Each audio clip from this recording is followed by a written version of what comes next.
What's going on, people? We are Tottenham TV, and today we are going to be reacting to some more overlap content. Daddy Maurizio was on the overlap today, and I mean, his love for Tottenham still radiating through the screens, that's for sure. Can't keep our name out of his mouth, can he? I'll tell you what, he gave a whole. He was on there for what, an hour and a half or something like that, and I literally hang on to his every word. I love the guy so much, and I love hearing him speak. But we're just going to be reacting to his Spurs-related comments today. But yeah, like I said, you could see his love for the club just radiating through. I felt like just an initial kind of reaction to it that he didn't want to overspeak, because I think he's still kind of pining out that he's going to get that job in the future. So I felt like he was holding back a little bit when he was speaking. Definitely. There was a moment where he said, like, when you're in the job, that's the time to speak. Oh, when his job's finished, you don't talk then. I think, well, you kind of can speak then because you're not in the job anymore. So I was thinking, maybe there's something in the future. There's something down the line. Yeah. He didn't say the words about unfinished business, but that's definitely the sentiment that I felt. He said it enough times before, hasn't he? Yeah, it's true. But anyway, let's get into some of these quotes. First of all, he's talking about the situation now at Tottenham, and he says, "It's really sad. I really love Tottenham. It's always going to be a part of my life, an important part of my life as a coach and personal life too. It's really sad because I know how the people are suffering there inside the club and also the fans. It's difficult to accept, but the moment we left, what I told the media and what I told internally was my feeling and my vision. You need to talk during the day that you are there." So obviously that's just what you said. But yeah, you could see like he is genuinely upset with the situation that the club are in right now. And do you think, obviously, English isn't his first language, we know that, and he's improved so much in English ever since he first came to England. But when he's saying that at the end there, he's saying, read that last line again. He said, "You need to talk during the day you are there." Before that, he said, "What I told to the media and what I told internally was my feeling and my vision." So why is he bringing that up when he's talking about Tottenham now? Because I think he's trying to say, "I told you." He's trying to say, look, when I left the club, I said about great house but no nice furniture. I told the club we need to reinvest. I told the club. And now he didn't want to say it too explicitly, did he? But he was kind of implying, look, I had a vision for the club. They went in a different direction. I told them where they were going wrong. They didn't listen. They sacked me. And now look where they are. And it is sad. And we've all said it. We've all said it, haven't we? Yeah. A number of times throughout, we've all said, I mean, we've said consistently that Spurs' biggest mistake in the last 10 years is sacking Mauricio Pochettino. We were onto a good thing, even though we needed that rebuild that he kept talking about. He was the man to take us through that rebuild at that moment in time. It's just a hard one to take because we all loved him so much. Got us in title challenges, got us to the Champions League final on a shoestring budget, 18 months without making one signing, which he did mention and we'll get into. But yeah, it's kind of just a case of you reap what you sow from the club. That's exactly what it is, isn't it? Absolutely. And we went in such a pretty much ever since Poch left, we've gone in such horrible directions, and we've never got it back what we had under him. Let's be honest, not even close. And every time we get in a new manager, every time we're rating a team or looking at the players we've got, it's always compared back to his kind of time, isn't it? Because that's the kind of barometer of where we want to be. Best club we've had in the Premier League era by a long way. Yeah. So it's kind of sad to. Well, look at him now. He's USA manager, and there was maybe a chance our paths would cross again this summer, and the timing again hasn't been quite right. I hope one day it will happen in the future, but yeah, it's who knows what would have happened if we wouldn't have sacked him. Yeah, and there's no guarantee he definitely would have turned things around and everything would have been great. But I think everyone can agree that he should have deserved the chance to turn things around, and it felt like he just never got that chance. Of course. So the end of that quote was actually, well, you need to talk during the day that you are there.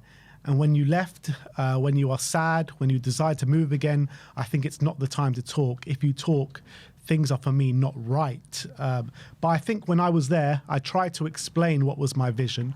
We were in a situation that was amazing because we finished the training ground, we finished the stadium, we moved to Wembley to play, to Milton Keynes to play. At the same time, we were very competitive. But this idea of how it can affect the environment and the people outside and the people that make the decisions inside, it's one title. It's to win one FA Cup. It's to win one Carabao Cup. It's a shame. We were winning every season because with the circumstances that we were fighting, we spent 18 months with no signing. That was a record in the Premier League. Tottenham can say we had money to spend, but not the type of money to improve, to close, to win, or to challenge. We challenged to win, but we missed this last step, making decisions not to only be to get the right players, but to add also when it is the moment when players don't belong anymore. It's not good. It's not good or bad players. It's to remove because they were very useful for that period, but it's all about the next period that it is.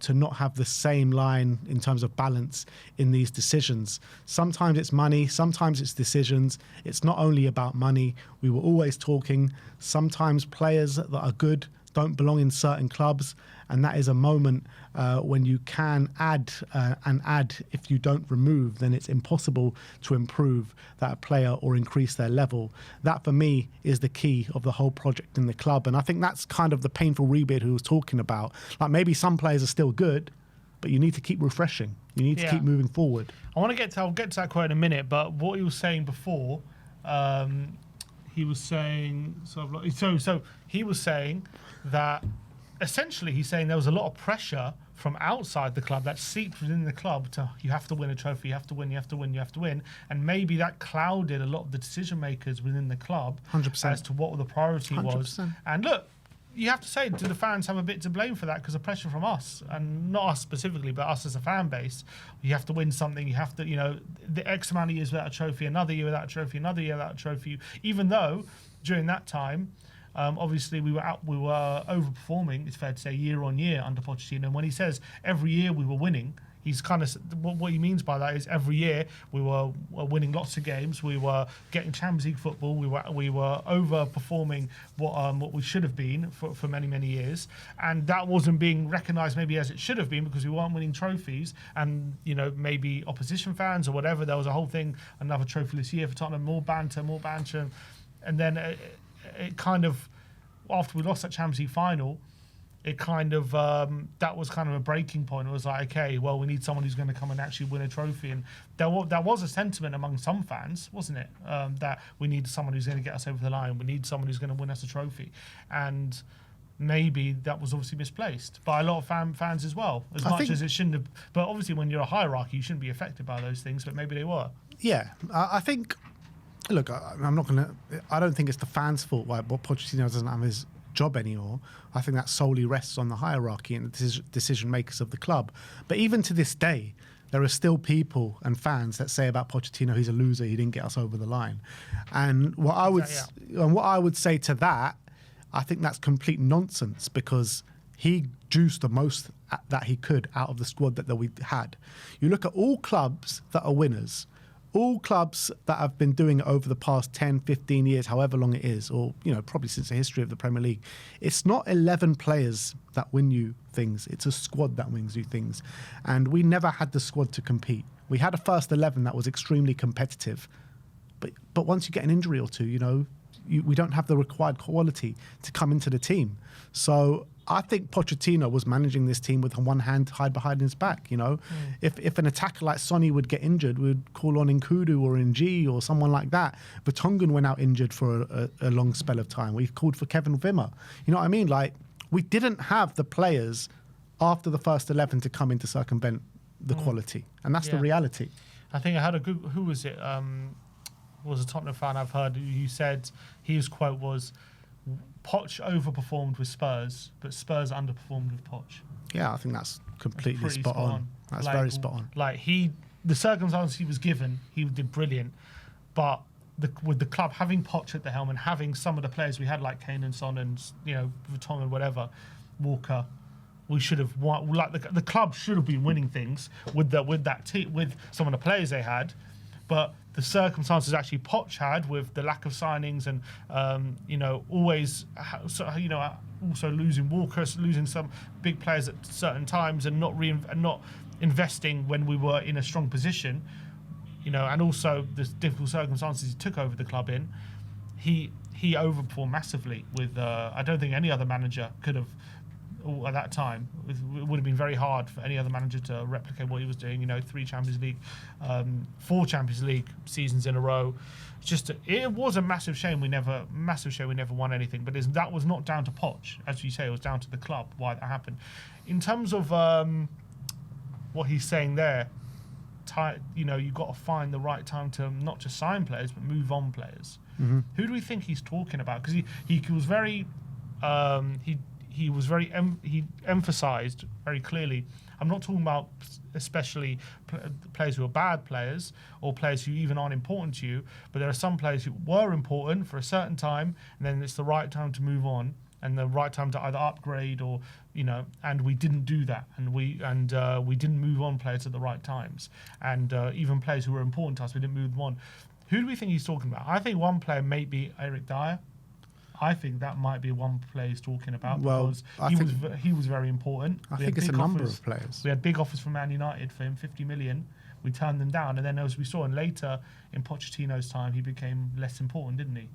Yeah, I mean, that Eric Dyer one, I think, is a bit different because when we got the offer from Manchester United, was at a good time for Eric Dyer, and he was making a big impact in the team. And in Pochettino's book, he actually spoke about that, and he spoke about with Eric Dyer when we played Manchester United once. They were managed by Jose Mourinho, and after the game, Dyer did like some media duties or whatever, and Pochettino was standing there, Mourinho was standing there. They both walked past at the same time, and Dyer was speaking to Mourinho in Portuguese, and then Pochettino was just like, "Well, what's going on here? Is he tapping him up? Does he want to go to Manchester United? Does he?" And he started like second guessing everything, and he was like, had to speak to him after, being like, "What's going on here? Why are you speaking to Mourinho in Portuguese in front of me?" And all this kind. I thought it was very strange, and that from the sentiment from the book, it just seemed like Pochettino was desperate to keep hold of Eric Dyer at that moment in time. Maybe, but I think Dyer was one of the ones I think we could have sold. And I think that would have been the right decision in hindsight to sell him. I think Dyer could be easily one of them. I think Eriksen is one of them because Eriksen was definitely on a downward trajectory by the time, in the season we got into the Champions League final. I think there are many players. I do think there are many players because we kept the same kind of basis of a team for so long. Kept him for probably a year too long. Toby Alderweireld, Hugo Lloris could have been one of them. I think there are many players. I reckon Danny Rose could have, because I remember that there was a lot of talk, which I remember that season he'd been injured for like half the season. And I remember listening to a few podcasts, and I didn't want to believe it at the time. They were saying, Poch actually isn't too happy with him, his attitude and stuff, and he actually... It was when he started speaking out. He wouldn't mind selling him and stuff. I was like, no, it's Danny Rose, he's one of the best left-backs. No way Poch feels that. But another player who never really got back to his best after he came back from those moments, and maybe he was another one linked to Man United for a decent fee. Maybe that's another one we could have sold. And there's quite a few players that maybe at that time you think in hindsight, if we with offers on the table, maybe we should have taken them. Who have been quite good, I feel like, annoyingly, at doing what Pochettino is saying is Arsenal. I feel like you look at some of the players who got them to a stage where they were competing, like Zinchenko, like Jesus. I know he's still there, but like him, like Xhaka, and there's quite a few players who were quite important to getting them to a point, and then when it got to a point, like, okay, we need to get these guys out of the team, move them on, and upgrade them. Whereas if we had those players, we'd kind of keep hold of them. Like if Zinchenko, if Arteta was our team, Zinchenko would probably still be left back for us, you know what I mean? And Jack will probably still be in centre mid. And that's kind of the difference. Yeah. But yeah, look, it just goes back to that comment that he made, is not in the interview, but about the painful rebuild. And painful means painful, you know what I mean? It means losing some of your players that you hold dear to your hearts, that that maybe been here a bit too long, that you can upgrade on, that you can refresh the squad with. And yeah, I think there are the players that we've spoken about, but there's probably more as well in there.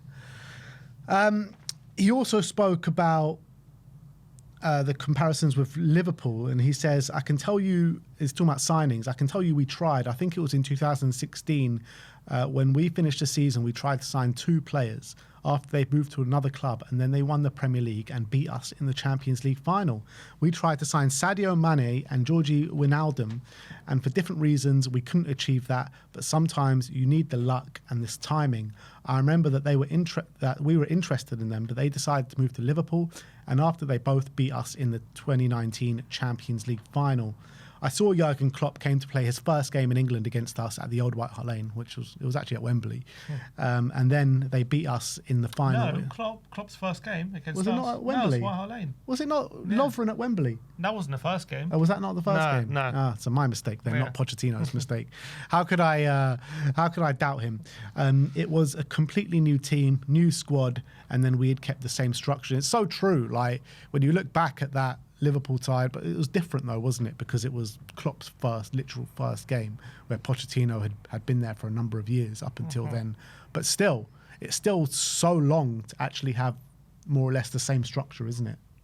Yeah, and it's interesting. Obviously, we've heard the stories about Mané and Wijnaldum before, haven't we? And when it comes to Mané himself he was on the podcast saying, I think he said he was in talks with United, then Tottenham came in and he was like really excited about that project.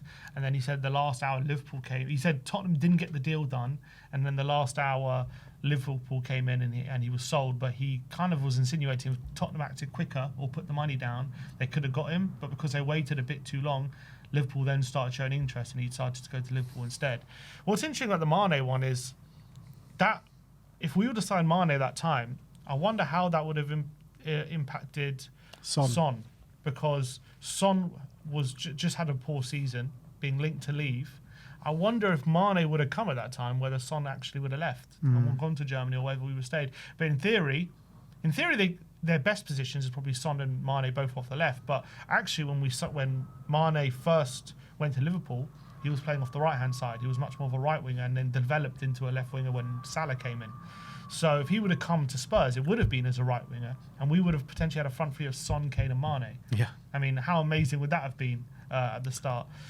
With Wijnaldum and Dembele in midfield. Wijnaldum and Dembele, obviously, we ended up getting Wanyama, but they were very different players. Yeah.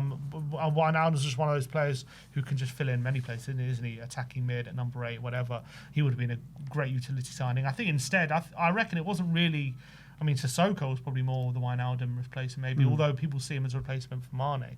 I think it makes more sense that Wijnaldum was maybe the one that we could have got instead of Sissoko, and we ended up probably, again, the worst player. But things could have looked very different if we got those two players. Yeah.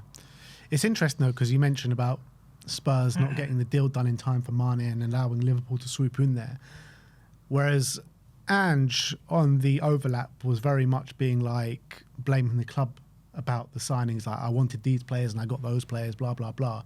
He's kind of not really putting too much blame at the club in terms of his words, but I don't think that's exactly how he's feeling. And I think if he was a bit more no holds bars and wasn't looking to the future and potentially looking at that Spurs job, he would have laid into the club a bit more. He's kind of blaming timing more than anything, when it probably was the club that was the issue of not getting the players over the line. To be fair, that season, and the season we did miss out on Mané and Wijnaldum, it was our best ever season. But it was kind of the last season at White Hart Lane. It was the So it didn't actually impact us.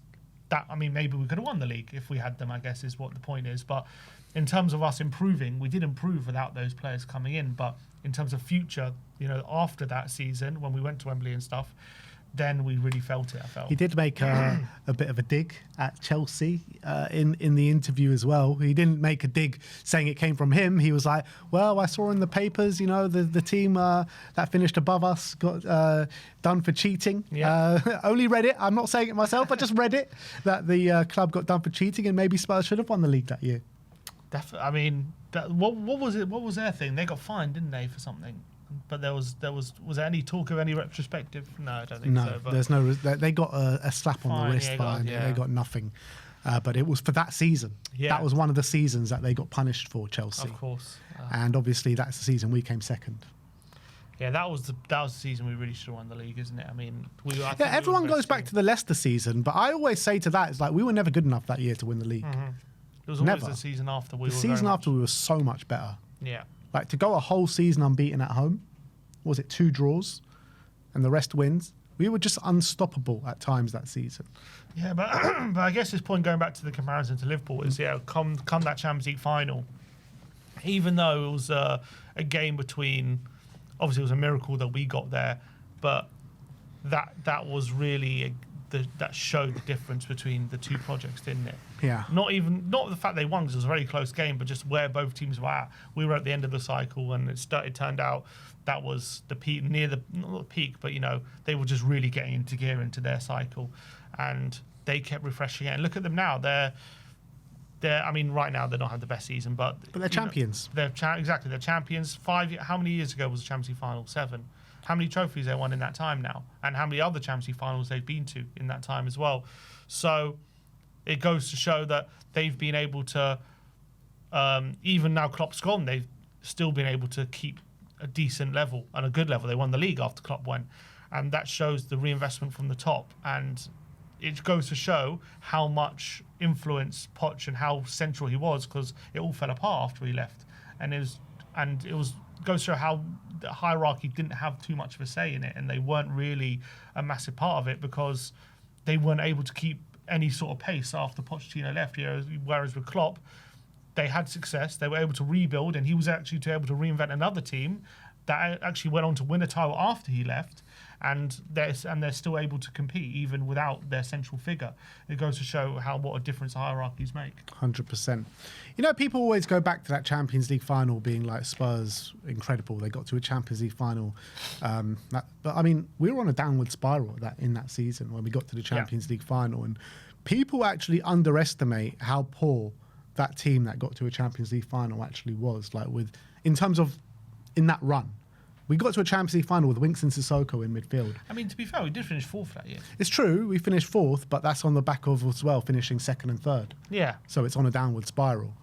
But it wasn't a terrible team. But that's not the team that finished 2nd and 3rd. No. The team that finished 2nd and 3rd had a Wanyama in his prime, a Dembele in his prime. The team that got to the Champions League final, Dembele barely featured. Wanyama, got sold in January. Yeah, exactly. He got sold in January. Wanyama was injured throughout the whole season, or was he even with us anymore? No, Wanyama played in the running, but he wasn't the same Wanyama. He was injured pretty much. We went to the Champions League final with Winks and Sissoko in the midfield. Winks is now just got relegated to League One. Sissoko is obviously at the end of his career. You've got Harry Kane, who was out injured from the quarterfinals onwards. So Lucas was one of the main players. You know what I mean? So that team that got to the Champions League final, to get that team to a Champions League final was nothing short of a miracle from Pochettino. And for him to get sacked only a few months after making that Champions League final with that team, it's mad when you actually think about it.